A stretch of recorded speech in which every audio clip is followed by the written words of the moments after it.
Hello दोस्तों, कैसे हो आप लोग। उम्मीद करता हूँ कि आप सभी बहुत अच्छे होंगे। मेरा नाम है योगेश माटा और आप सभी का स्वागत है मेरे यूट्यूब चैनल पर जिसका नाम है मेडकेमिया। मेडकेमिया एक वो चैनल है जहाँ आपको फार्मेसी सब्जेक्ट से रिलेटेड सारी इन्फॉर्मेशन मिल जाएगी और वो भी बिल्कुल सिंपल लैंग्वेज में। चलिए तो शुरू करते हैं आज का वीडियो। आज की वीडियो में हम ये समझेंगे कि लिमिट टेस्ट क्या होता है। कंप्लीट लिमिट टेस्ट की जानकारी लेंगे। लिमिट टेस्ट का क्या इंपॉर्टेंस है, क्या रोल है इसका किसी भी टेस्ट को परफॉर्म करने के लिए, लिमिट टेस्ट के लिए किन किन चीजों के लिए जरूरत होती है, तो ये हम सारी डिटेल इस वीडियो में जानने वाले हैं। तो बनिए रहिए इस वीडियो के अंदर। चलिए तो शुरू करते हैं आज का वीडियो। देखिए लिमिट टेस्ट, सबसे पहले हम इसकी डेफिनेशन की बात करेंगे। क्या है लिमिट टेस्ट, सिंपल इसका डेफिनेशन। तो ये देखिए सिंपल क्या है लिमिट टेस्ट है। लिमिट टेस्ट आर क्वांटिटेटिव और semi quantitative tests designed to identify and control small quantities of impurity which are likely to be present in the substances। तो simple ये बताना चाह रहे हैं कि लिमिट टेस्ट जो है वो क्वांटिटेटिव और सेमी क्वांटिटेटिव टाइप का टेस्ट होता है जो कि आइडेंटिफाई और कंट्रोल करता है किसको, small quantities of impurity. Small quantities of impurity को आइडेंटिफाई करता है, उनको कंट्रोल करने के लिए डिजाइन किया गया है। Which are likely to be present in the substances, जो किसी भी एक सब्सटेंस में प्रेजेंट हो सकते हैं या होते हैं। तो उनके अंदर अगर हमको किसी भी इम्प्योरिटी को चेक करना हो, बेसिकली इम्प्योरिटी चेक करने के लिए किसी भी एक कंपाउंड में, किसी भी एक सब्सटेंस में जो हम टेस्ट परफॉर्म करते हैं उनको हम बोलते हैं लिमिट टेस्ट। अब ये क्वांटिटेटिव और सेमी क्वांटिटेटिव कैसे कहलाता है ये अभी आगे हम पार्ट में समझेंगे। पहले यहाँ पे इसको थोड़ा सा और अच्छे से जो है डिफाइन किया गया है। हमने अलग अलग इसको अलग अलग पार्ट्स में डिवाइड किया। जैसे कि लिमिट दिया हुआ है तो what are limits. So limit हम कह सकते हैं कि अ वैल्यू और amount that is likely to be present in a substance, तो उसको हम बोलते हैं लिमिट। कोई भी एक वैल्यू या अमाउंट जो कि हमारे सब्सटेंस में प्रेजेंट होता है। टेस्ट का मतलब कि उसको एग्जामिन करना, उसको इन्वेस्टिगेट करना, टू एग्जामिन और टू इन्वेस्टिगेट। उसके बाद है इम्प्योरिटीज। इम्प्योरिटीज का मतलब आप foreign matter present in a compound, कोई भी एक बाहरी मैटर जो कि एक कंपाउंड में प्रेजेंट होता है उसको हम बोलते हैं इम्प्योरिटीज। तो इसके बारे में थोड़ी और डिटेल लेंगे। ये देखिए क्या होता है लिमिट टेस्ट, इसके बारे में हम थोड़ी और जानकारी लेते हैं। सिंपल इसमें दिया हुआ है what is a limit test. So it is a type of test in which we compare opalescence or turbidity, opalescence या turbidity और color of sample या test solution, जिसको हम sample solution भी बोल देते हैं या test solution भी हम जिसको बोल देते हैं, with the standard solution as prescribed in the pharmacopoeias। कहने का मतलब ये एक वो टेस्ट है जिसमें हम एक ओपेलिसेंस या टर्बिडिटी को कंपेयर करते हैं, या अगर कुछ कंपाउंड्स के अंदर अगर कलर प्रोड्यूस होता है तो उस कलर की इंटेंसिटी को हम कंपेयर करते हैं। किस किस को, सैंपल या टेस्ट सॉल्यूशन के अंदर जो टर्बिडिटी आएगी उसको किससे कंपेयर करेंगे, जो हम स्टैंडर्ड सॉल्यूशन बनाएंगे उसके साथ हम इसको कंपेयर करेंगे। अब इनका जो कंपैरिजन का पूरा जो प्रोसीजर है वो हम जो कि फार्माकोपियास के अंदर दिया हुआ होता है उसके द्वारा जो ये प्रिस्क्राइब होगा हम उन टेस्ट को परफॉर्म करते हैं। और इसके अंदर ओपेलिसेंस या टर्बिडिटी या अगर कोई कलर दिया हुआ है उसको हम चेक करके ये बताते हैं कि इसके अंदर किसी तरह का इम्प्योरिटी है या नहीं है। अब इसके अंदर हम थोड़ा सा और जानेंगे। देखिए इसमें लिखा हुआ था एक्सटेंट ऑफ ओपेलिसेंस या turbidity and color is affected by the presence of other impurities present in the substance। Extent of opalescence turbidity का मतलब कि वो किस लेवल तक का उसमें ओपेलिसेंस या टर्बिडिटी प्रेजेंट है, कितनी मतलब उसके अंदर प्रेजेंट है, कितना उसके अंदर ज्यादा हो सकता है। तो और कलर, अब ये अफेक्ट किसके द्वारा हो रहा है, affected by the presence of other impurities present in the substance. जो एक सब्सटेंस में अदर इम्प्योरिटीज प्रेजेंट हैं उनसे वो जनरेट होगा।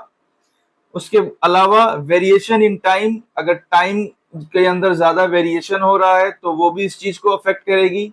और method of performance of the test, हम किस तरह का मेथड यूज कर रहे हैं उस टेस्ट को परफॉर्म करने के लिए, तो वो भी इस चीज को अफेक्ट करेगी। किसको, टर्बिडिटी या ओपेलिसेंस को। कहने का मतलब उस पर्टिकुलर सॉल्यूशन में, जैसे अभी हमने बात करी सैंपल या टेस्ट सॉल्यूशन हम बनाएंगे और साथ में स्टैंडर्ड सॉल्यूशन बनाएंगे, तो दो तरह के सॉल्यूशन बनते हैं इसके अंदर।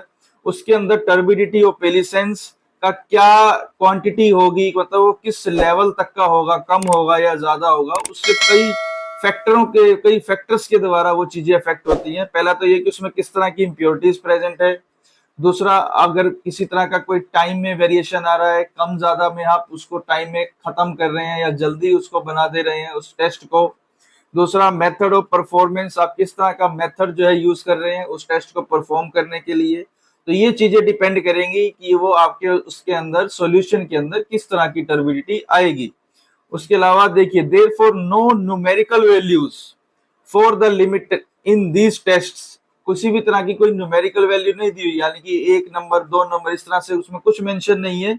सो there are no numerical values given in the limit test which are prescribed in the pharmacopoeia. तो हम सिर्फ टर्बिडिटी की हेल्प से और पहली सेंस की हेल्प से ही ये जानते हैं कि उसके अंदर कितना इम्प्योरिटी प्रेजेंट है।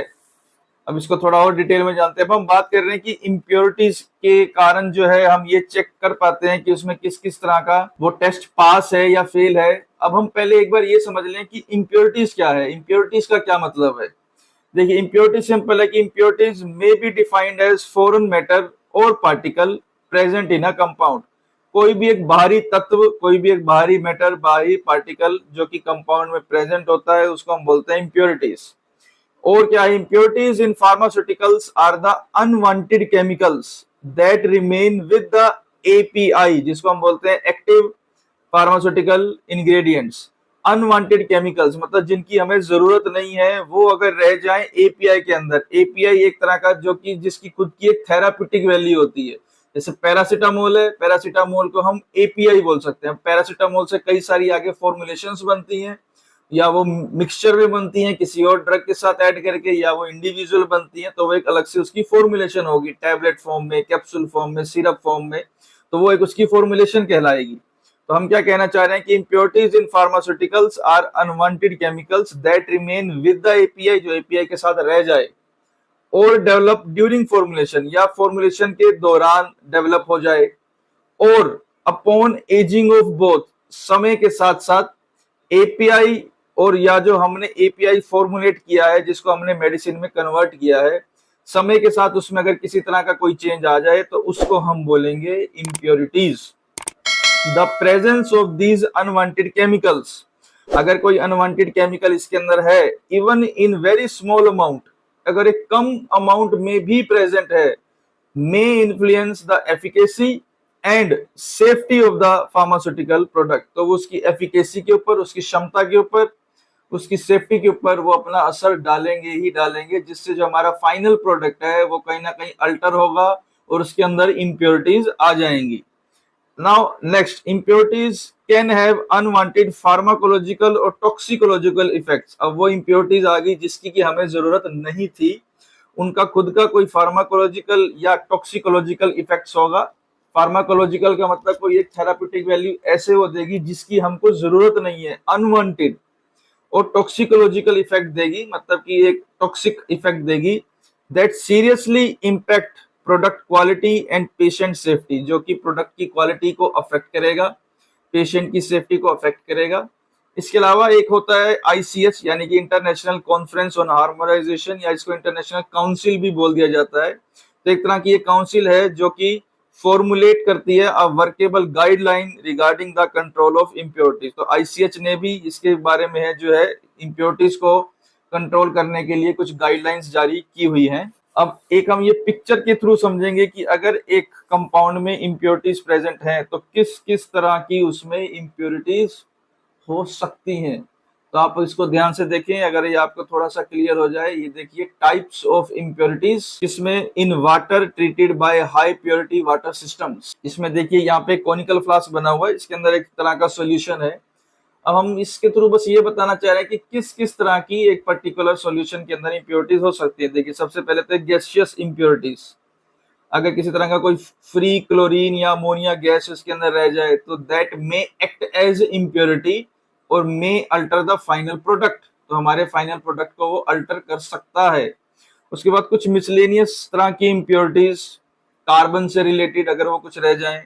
नेक्स्ट आता है metallic impurities like aluminium, iron, इस तरह की इम्प्योरिटी अगर पूरी तरह से वो डिसॉल्व नहीं हो रही या जिनकी जरूरत नहीं है हमें उस प्रोडक्ट के अंदर, so that may act as impurity and may remain in the final product. उसके बाद organic impurities like the compounds containing carbon, उसके बाद microbial impurities like bacteria, virus, pseudomona, E coli, कुछ इस तरह की अगर इम्प्योरिटीज उसके अंदर रह जाएं जो कि हमारे फाइनल प्रोडक्ट को अफेक्ट कर सकती हैं। उसके अलावा some dissolved impurities are also there like ions, calcium ions, magnesium ions, sodium chloride ions, इस तरह के अगर हों जिनकी की हमारे प्रोडक्ट में जरूरत नहीं है, so they may act as impurity and may remain in the final product. उसके बाद कोलोइडल इम्प्योरिटीज लाइक सिलिका, इस तरह की कुछ अगर हमारे को इम्प्योरिटी मिले, और कुछ जो ये नीचे सेटल डाउन है जिसको हम बोल सकते हैं कि सस्पेंडेड इम्प्योरिटीज लाइक क्ले हो गया, सैंड हो गया, मड हो गया, इस तरह की इम्प्योरिटीज हमारे इस प्रोडक्ट के अंदर कहीं पर भी वो प्रेजेंट, इतने मतलब ये टाइप्स हैं जो ये प्रेजेंट उसमें हमारे फाइनल प्रोडक्ट में हो सकती हैं। अब हम समझते हैं कि जो हम बात कर रहे हैं लिमिट टेस्ट की, जिसमें हमने इम्प्योरिटीज के बारे में भी जाना, तो इसका मेन इंपॉर्टेंस क्या और एक जनरल प्रिंसिपल क्या है, लिमिट टेस्ट का इंपॉर्टेंस क्या है और इसका जनरल प्रिंसिपल क्या है, इसको हम थोड़ा अच्छे से समझेंगे। देखिए सिंपल इंपॉर्टेंस तो ये है कि to find out the harmful amount of impurities present in a substance, एक ऐसी इम्प्योरिटी जो कि हार्मफुल हो, हमारे प्रोडक्ट को खराब करें, तो उन इम्प्योरिटीज को फाइंड आउट करना सब्सटेंस में, ये इसका मेन इंपॉर्टेंस है। दूसरा, to find out avoidable unavoidable amount of impurities in a substance, मतलब ऐसा जिसको कि आप अवॉइड कर सको, और कुछ ऐसी भी हैं जिसको आप अवॉइड नहीं भी कर पा रहे, तो उनको फाइंड आउट करना, उनको रिमूव आउट करना, तो वो उन इम्प्योरिटीज को अगर जो करे, ये इसका मेन इंपॉर्टेंस है, इसके अंदर इसका यूज होता है। अब इसका जनरल प्रिंसिपल क्या है, देखिए अभी हमने बात की थी कि आप इतना क्लियर कीजिए कि अगर आपको लिमिट टेस्ट किसी का परफॉर्म करना है तो आपको दो तरह के सॉल्यूशंस बनाने हैं। पहला तो इसके अंदर सिंपल सैंपल या टेस्ट सॉल्यूशन, दूसरा इसके अंदर स्टैंडर्ड सॉल्यूशन। अब उन दोनों का अपने को जो टर्बिडिटी, जिसको हम ओपेलिसेंस भी बोल देते हैं, या इसके अंदर कोई कलर आया है, तो उसको हम आपस में कंपेयर करेंगे।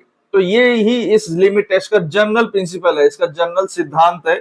तो क्या लिखा हुआ है, if the sample is lighter in case of colour, turbidity, opalescence, then the standard solution, then it is within the pharmacopoeial limit, यानी कि एक्सेप्ट है वो फार्माकोपियल लिमिट के अंदर है। अगर सैंपल के अंदर टर्बिडिटी कम आती है सैंपल सॉल्यूशन में स्टैंडर्ड सॉल्यूशन के मुकाबले, तो अब जो आप सैंपल यूज कर रहे थे, जिसमें हम चेक कर रहे थे कि इम्प्योरिटी है या नहीं है, वो आपका सैंपल पास हो जाता है, या हम उसको बोल सकते हैं कि yes it is within the pharmacopoeial limit, तो वो एक्सेप्टेबल है। लेकिन if the sample is darker or we can say heavier than the standard solution, then it is above the pharmacopoeia limit, जो एक फार्माकोपिया की limit दी हुई है उससे वो ज्यादा है, तो वहां पे हमारा जो सैंपल सॉल्यूशन है, एक जो सैंपल कंपाउंड है जिसमें हम चेक कर रहे थे कि इम्प्योरिटी प्रेजेंट है और कितनी प्रेजेंट है, अगर उसके अंदर टर्बिडिटी सैंपल सॉल्यूशन में स्टैंडर्ड सॉल्यूशन से ज्यादा आ जाए तो वो रिजेक्ट हो जाता है, इसका मतलब वो फेल हो जाता है। तो ये इस तरह से काम करते हैं। तो ये था इसका जनरल प्रिंसिपल, इसकी इंपॉर्टेंस, इंट्रोडक्शन, डेफिनेशन। तो इस वीडियो में हमने डेफिनेशन के बारे में और ये इम्प्योरिटीज के बारे में जाना। तो उम्मीद है आपको ये वीडियो अच्छा लगा होगा। अगर अच्छा लगा तो आप इसको जरूर लाइक करें, इसको सब्सक्राइब करें, शेयर करें। अगर आप चैनल पर नए हैं तो चैनल को जरूर सब्सक्राइब करें, इससे आपको जो नेक्स्ट वीडियो आएगा उसका नोटिफिकेशन जल्दी मिल जाएगा। इसके बारे में आप कुछ बताना चाहें तो कमेंट में जरूर बताएं, आपको वीडियो कैसा लगा। इसके अलावा और कोई आप जानकारी लेना चाहें तो वो भी आप कमेंट बॉक्स में लिख सकते हैं। तो आज की इस वीडियो में इतना ही। Thank you so much.